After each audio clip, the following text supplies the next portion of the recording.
Welcome to another episode of Cannabis Health Radio. I'm Ian Jessup. And I'm Corey Yelland. Polycystic ovarian syndrome, or PCOS, is a condition in which a woman's level of sex hormones, estrogen and progesterone, are out of balance. This leads to the growth of ovarian cysts, benign masses on the ovaries. PCOS can cause problems with a woman's menstrual cycle, fertility, cardiac function, and appearance. And joining us today is Stacey DeBees of West Virginia, who is going to tell her story of dealing with polycystic ovarian syndrome and heroin addiction. Stacey, thank you very much for doing this. It's great of you to tell your story. Oh, no problem. Thank you for having me. Now, I'm wondering why you want to tell your story of PCOS and heroin addiction. Well, because the PCOS, people think that it's incurable, and once they have it, that the infertility and everything's just the hand that they were dealt. And that's what I had thought until I started taking cannabis oil, and I had only taken it to get off heroin. I was a heavy daily heroin abuser for 8 or 9 months. At the highest, I was up to 2 bundles a day of heroin. I had OD'd twice, and they brought me back with Narcan.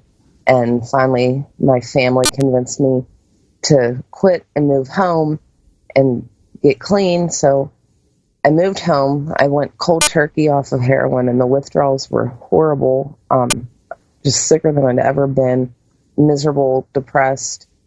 And I met a friend online, and he talked to me, asked me if I was smoking weed to get through the withdrawals, and I told him no, I never smoked before. I didn't even know that the two could be used, and I didn't even, with being new back in town in West Virginia, I wouldn't even know where to get weed, even if I wanted to. So he asked for my address and said, if you trust me, I'll take care of you. And for some reason, I gave him my address, and about a week later, I got a package in the mail. It said from Granny, and there was the RSO cannabis oil in there, and he said start taking it daily, that it would help the withdrawals. So I started taking a pea-sized amount every night before bed. It was too strong. It would make me go to sleep during the day, so I would only take it at night. Immediately, my insomnia was gone. I stopped taking my Xanax and Trazodone. I didn't need Ambien, any of that, to get to sleep after I started taking it. Within probably 2 weeks, I noticed I felt better. My depression was going away. The heroin withdrawals immediately subsided.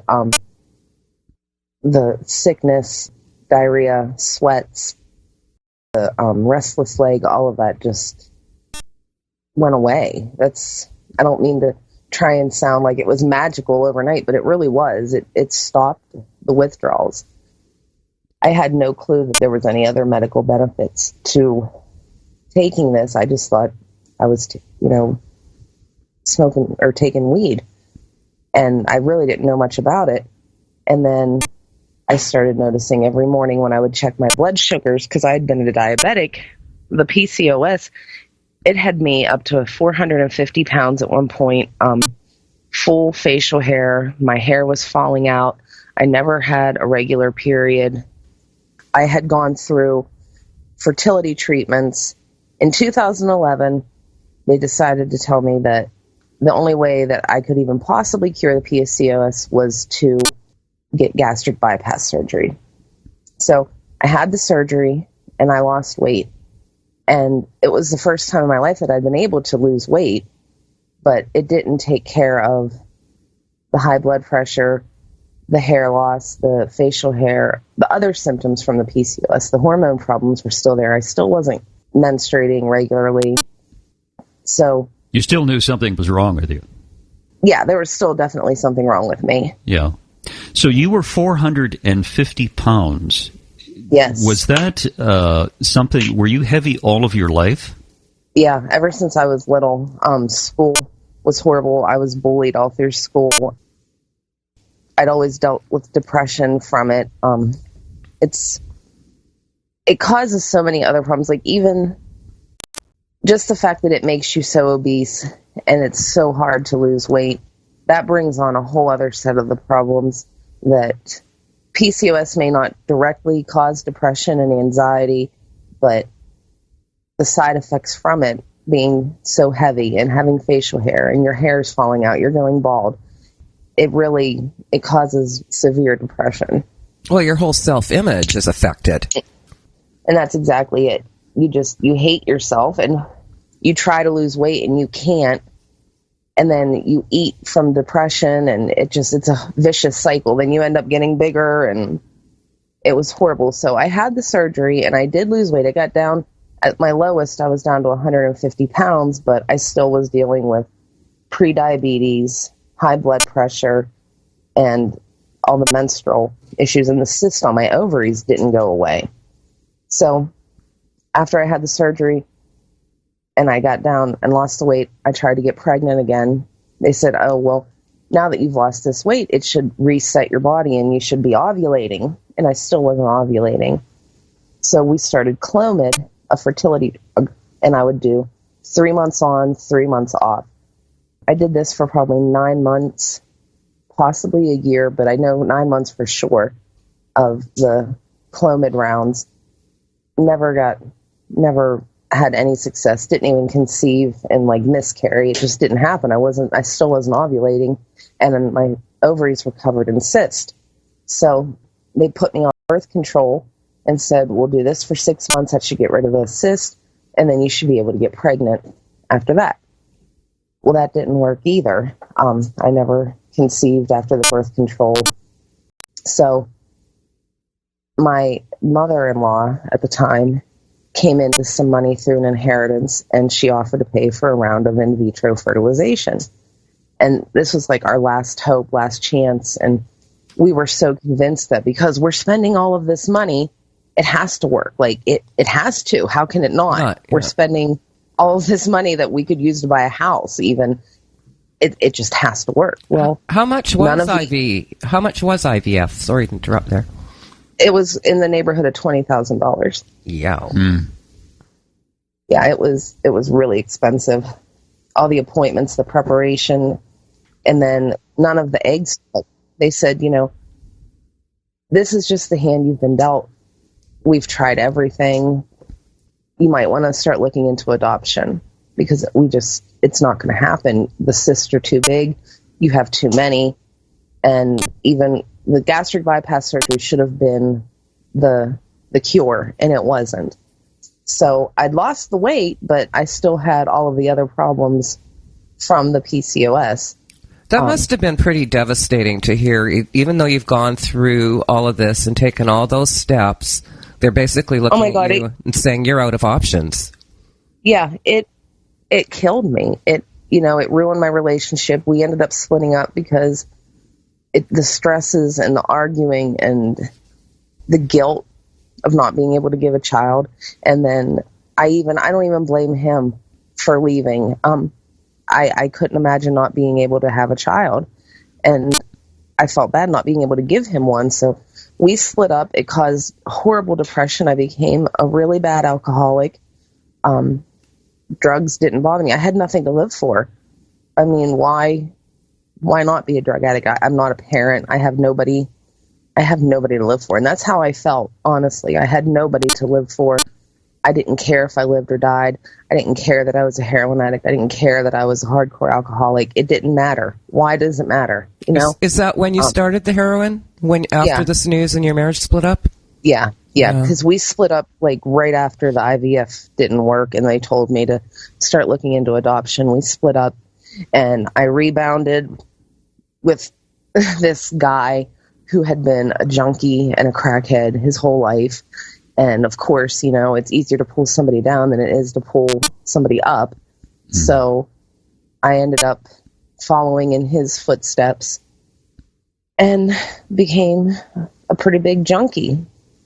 To make it be frank, I was a junkie and I didn't care. I had nothing to live for. It didn't bother me. And that was my biggest obstacle to overcome. Why get clean? You didn't have anything. You didn't have a reason to get clean is what I hear you saying.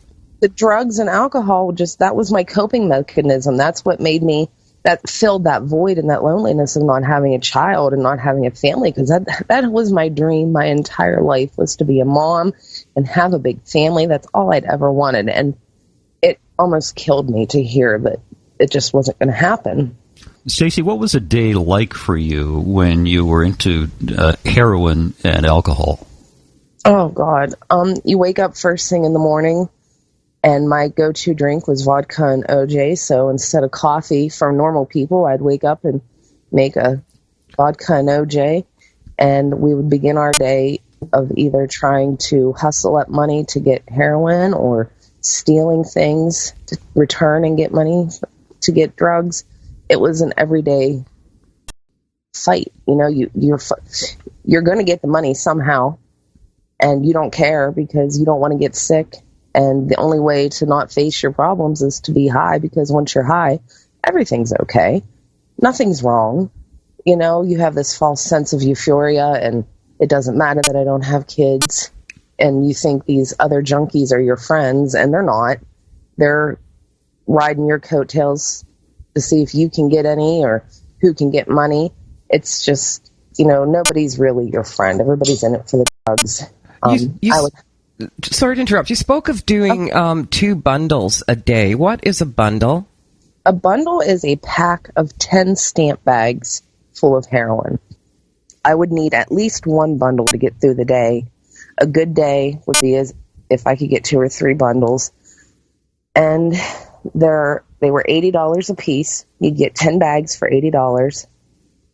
I started snorting it. I wouldn't do the IV use because, in my opinion, I wasn't that bad if I'm not shooting it up. But after a few months of snorting it, everybody gets on you and they're like, you're missing the real high. The best way to do this, you know, you got to do it this way. And you're wasting your money, basically. So I started the IV use. I OD'd twice and was brought back with Narcan. And finally, towards the end, with the last week that I lived in the city with my ex, he OD'd 3 times in 1 week. And I couldn't take waking up every morning and finding him essentially dead. I was scared. I started ODing. That's when I'd started ODing. My mom and grandma were calling me, begging every day, crying. They're not sleeping. They want me home. And I couldn't take it anymore.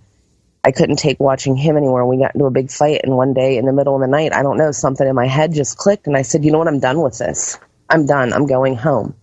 The next morning, my mother drove up from West Virginia. We packed my stuff. I got high for the last time, and I came home. And while I give big credit to the cannabis oil, I do just want to say that if somebody is struggling with drug addiction, the best way to do it is change your people, places, and things. If I would not have moved, if I would have not gotten out of that town and away from my friends that were using, I probably never would have stuck to being clean. That's very good advice. Change your people, places, and things. Yeah. You've got to get away from the people that are helping you use, because they don't want you to quit. They want you to stay addicted, because that's one more person that they have in their pocket to, if they're sick, they can contact to try and get some, or you might have some money, or you might feel bad for them and get them high out of your supply. You know, they don't want you to quit. That's essential to their survival as other addicts. So Stacey, you went back home with your mother, and you went cold turkey, I understand. Yeah.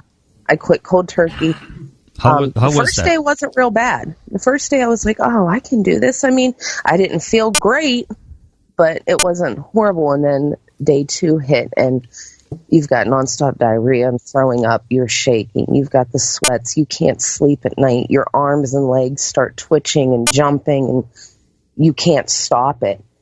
You can't eat. You can't sleep. You can't sit down and concentrate on anything. And your emotions are on such a roller coaster. Like, I was suicidal for like a whole week. I couldn't take it. I couldn't do it. I didn't use Suboxone, methadone, anything. And it was hell. I give props to anybody who goes through this, because it really is hell. people don't understand what people go through to get clean. How did your family handle it? Once they had me home, it was like, okay, this doesn't exist anymore. We don't talk about it. It never happened. You're home. It's done. Still to this day, the only people that even know that I was on heroin are my mom and grandma and the people up in Pittsburgh that I used to know. I've never told my friends. My fiance that I currently have, the father of my child, he doesn't even know that I was ever an addict. He knows that I had tried heroin, and he knows the story of my ex being a user, but I guess it's just my own paranoia. Like, I don't want people to know. I'm ashamed of what I had become. I know that, I came out of it, but people don't hear that. Once, a lot of people think once a junkie, always a junkie. And as of this coming June, I'll have 4 years clean. So, do you know what? I don't think you should. I don't think you should be ashamed of what you were. I think you should be proud of what you did. I was thinking that too. I would be incredibly proud if you climbed a mountain and come over the other side. Yeah, you've looked death in the eye and said, "No, I don't want this," and you went and got yourself clean. And there's no question, it's a struggle to try and get off heroin. It is, and there's just such a stigma attached to people that used to use or people that do use. Nobody thinks that you can fully recover, or maybe that's just the small town attitude around here, because we literally live in like a one-horse backwards town that if you blink, you're through it. And everybody here, it's like the Bible Belt. That's why I face so much opposition, and I try and educate people about medical marijuana, because there's a toxic dump a mile away from where we live, and people have cancer. They have all kind of weird tumors. Like, we have a very high rate of cancer in the area, and I'm like, there is a cure. I can't promise it's going to cure, but I can know that it can at least extend your life. It can, there is help available out there. And they hear medical marijuana and they think, oh, I don't want to be a pothead. I don't want to get high. So I try and use my story to bring awareness to people. I hate the stigma that's attached to medical marijuana, and I hate people who think that we're just using it as a crutch to get high, because it's not the truth. If it wasn't for medical marijuana, I would be dead. I would be dead right now. There's no way I would have stayed off of heroin. There's no way I would have ever had a child. It saved my life. And I want people to know that. Like, it's possible. You can recover. Well, it did more. There's no harm in trying. It saved your life. It created homeostasis in your system so that you were able to conceive a child. Yes. After trying everything that the medical field knew to be able to get pregnant, and then being told you can't get pregnant. How long were you on cannabis before you actually got pregnant? It was because when I found out I was pregnant, I was already 8 weeks. So I had still been taking the cannabis oil after I'd gotten pregnant. Were you stunned? Were you surprised that you were pregnant? Oh my God. The whole reason, I called off work one day, and my job had a policy. The only way you can return to work the next day is if you have a doctor's excuse. So I played hooky. I took the day off to do a girls' day with a couple family members, and I went to the emergency room that night and just pretty much faked the flu or something, just so I could get a doctor's excuse for the day. And the doctor comes in, he's like, so what's the problem? I'm like, oh, headache, I'm nauseous, I don't feel good, I can't get out of bed. I really just think I have the flu, and I couldn't get out of bed this morning. And the doctor's standing there, and she says, well, I don't know what you want me to do. You're pregnant. What do you expect? And I said, no, you have the wrong chart. I'm not pregnant. I'm just here to get a doctor's. I can't get pregnant. Yeah. I said, it's not possible. And she said, well, you're Stacey DeBees. And I said, yeah. And she said, well, we dipped your urine when you came in, and it's positive for pregnancy. I said, well, you need to dip it again, because it's not possible. I'm completely sterile. I have medical documentation to prove it. That's not possible. You dipped the wrong urine or something. So they re-dipped me. They're like, okay, we'll go pee again, and we'll do it again. And so I did it, and the doctor came back in, and she's like, no, you're definitely pregnant. I just started crying. I couldn't stop crying, and I was there by myself. I didn't have my cell phone with me. I'm like, do you have a phone I can use? Like, I called my mom, and I'm like, Mom, oh my God, I'm pregnant. And like, she didn't even believe me. She's like, just come home. Get your doctor's excuse and just come home. So I come home, and I've got my prescription for prenatal vitamins and anti-nausea medicine, and the doctor's slip for work. And they even gave me my pregnancy test to keep. And I'm like, look. And she didn't know what to say. And my fiance, about 3 hours before I went to the emergency room to get the doctor's slip, him and I had decided to break up. It wasn't working. He wanted kids. He wanted a family. It was a dead end with me. So it was amicable. We broke up. And I was actually scared to call and tell him because of the coincidence. Like 3 hours ago, we just had this discussion. And now I'm going to call you back and say, hey, I'm pregnant. Like, there's no way in the world this guy's going to believe me.